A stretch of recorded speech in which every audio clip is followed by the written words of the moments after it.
Bonjour et bienvenue dans ce flash d'information. 500 soldats angolais seront déployés en République démocratique du Congo dans le cadre d'une mission de surveillance de l'accord de cessez-le-feu entre l'armée congolaise et les rebelles du M23. Le président congolais Félix Tshisekedi en a discuté à Luanda avec son homologue angolais Joao Lourenço.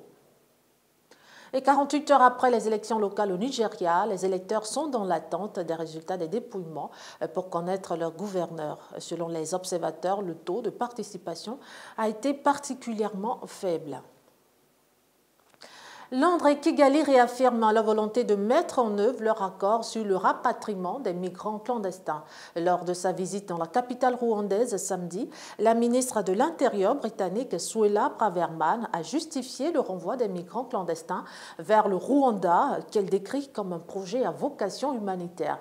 Et Kigali, de son côté, réaffirme sa volonté de respecter cet accord.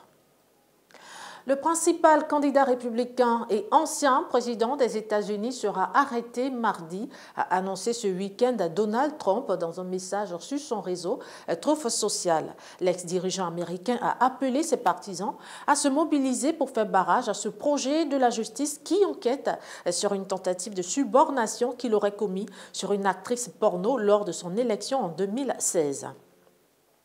Dans l'actualité sécuritaire au Proche-Orient, le djihad islamique met en cause formellement la responsabilité de l'État hébreu dans l'assassinat dimanche à Damas, en Syrie, d'un de ses cadres. Cet incident survient dans une vague de répression des autorités israéliennes contre les responsables des mouvances djihadistes en Palestine.